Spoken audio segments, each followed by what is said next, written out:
नमस्कार। मैं डॉक्टर ओम प्रकाश बैरवा, सहायक आचार्य संस्कृत, राजकीय स्नातकोत्तर महाविद्यालय झालावाड़। आज हम नारायण पंडित द्वारा रचित हितोपदेश में वर्णित हिरण्य और कपटी सियार की कथा का अध्ययन करेंगे। हिरण्य अपने मित्र कौवा एवं सियार से कहता है कि हम सबको एक स्थान पर सार्थक बातचीत करते हुए रहना चाहिए।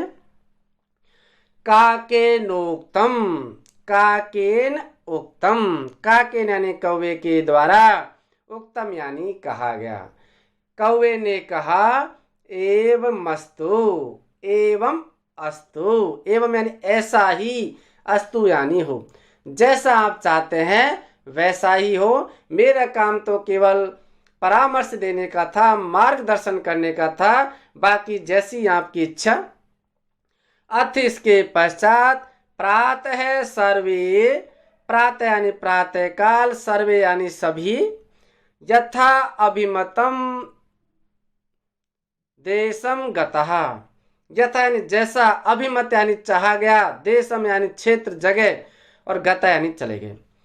जैसा उनका इच्छित स्थान था वहां पर चले गए। एकदा, एक दिन, निभृतम, एकांत में, श्रृगालो ब्रूते, श्रृगाल है, ब्रूते, श्रृगाल यानी सियार, गीदड़, ब्रूते यानी बोला।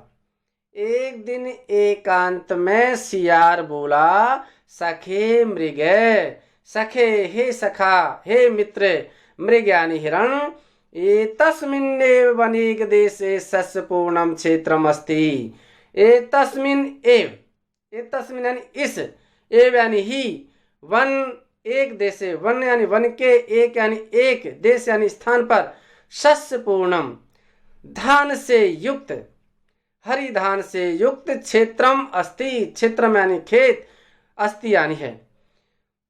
हे मित्र हिरण, इस वन के एक स्थान पर धान से, हरि धान से युक्त खेत है।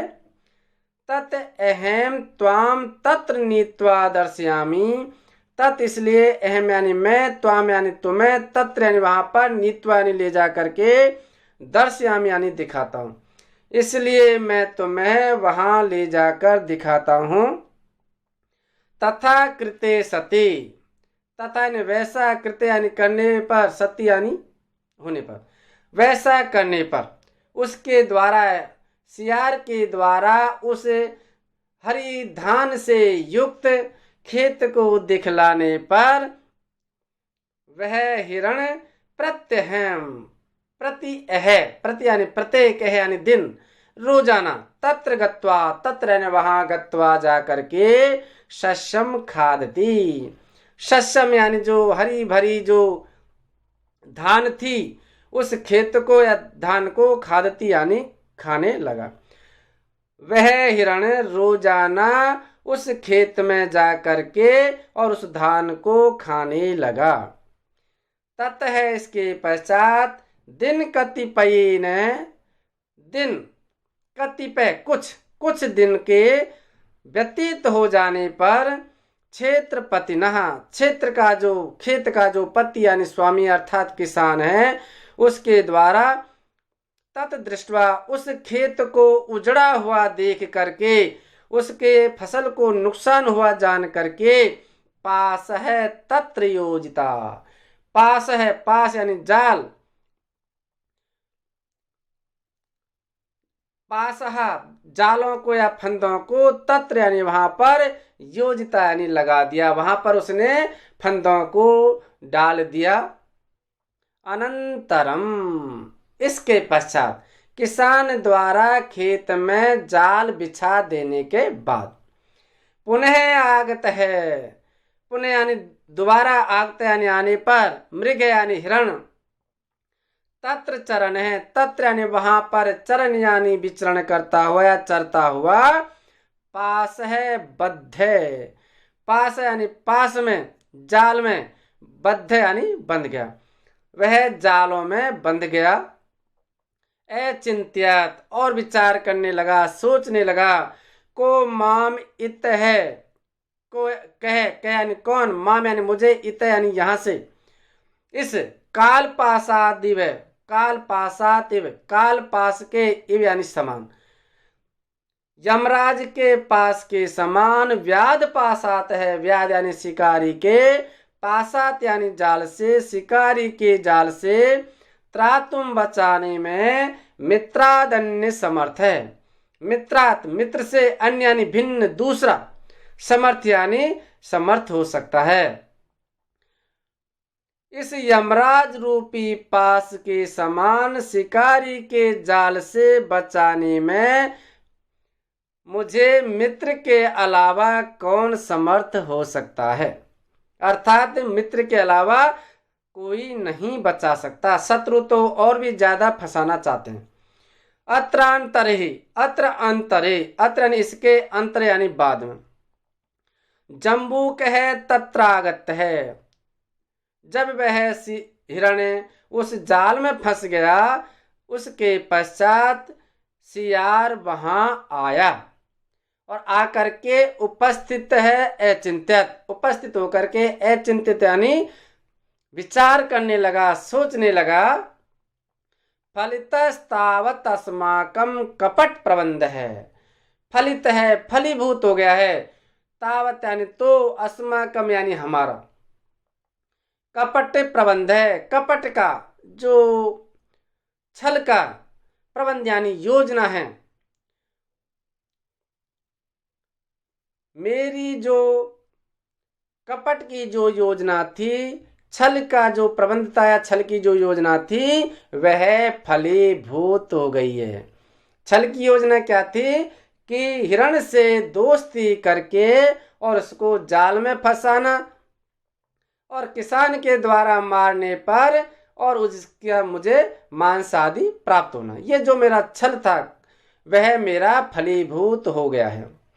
मनोरथ सिद्धिरपि बाहुल्यान में भविष्यति, मन है, रथ है, मन में, रथ यानी जो चाहा गया विचार है, मन की जो कामना है उसकी सिद्धि, सफलता, अपि यानी भी, बाहुल्यात यानी बहुलता से, में यानी मेरी, भविष्यति यानी हो जाएगी।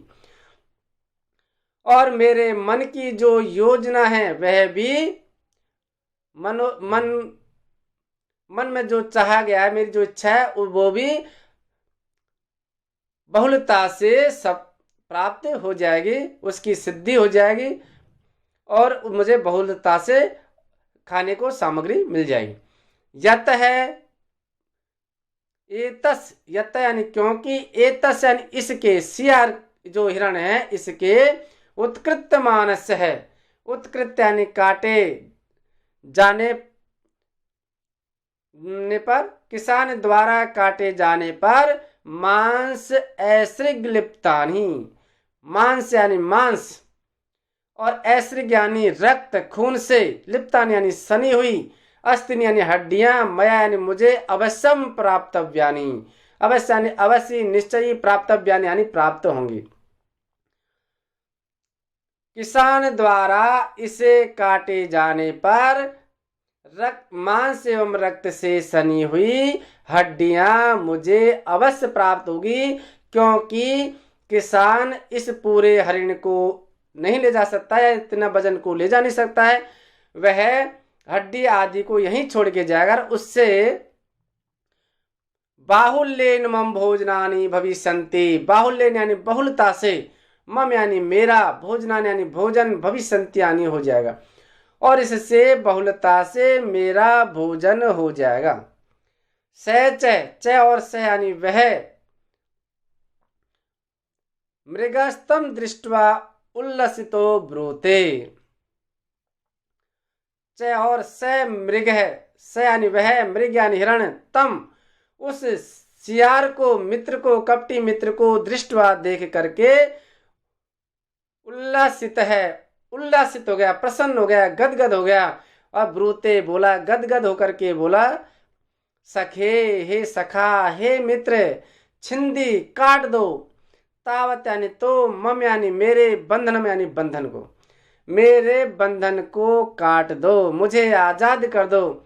सत्वरम त्रायस्व माम है, सत्वरम यानी शीघ्रता से, त्रायस्व यानी रक्षा कीजिए, माम यानी मेरी शीघ्रता से रक्षा कीजिए, अन्यथा किसान आकर के और मुझे मार देगा। कपटी सियार ने हिरण को झुककर एवं मीठे वचन बोलकर जाल में फंसा दिया। इसलिए कपटी और सज्जन के झुकने या मीठे वचन बोलने के अंतर को समझने में सावधानी रखनी चाहिए, अन्यथा धोखा हो सकता है। जैसा कि कहा गया है, न मन बहु अंतरा, न मन बहु बान, ये तीनों बहुत नवई, चीता चोरे कमान। अर्थात नमन यानी झुकने में बहुत अंतर होता है। जैसे निष्कपट भाव से नमन करने और दूसरा कपट भाव से नमन करने में अंतर होता है। चीता, चोर और धनुष बहुत झुकते हैं, परंतु झुकने में कुटिलता होती है। चीता शिकार को मारने के लिए, चोर चोरी करने के लिए और धनुष किसी का प्राण लेने के लिए झुकता है। उसी प्रकार से जो दुष्ट व्यक्ति होता है वह यदि झुक रहा है या मीठे वचन बोल रहा है तो उससे सतर्क रहना चाहिए।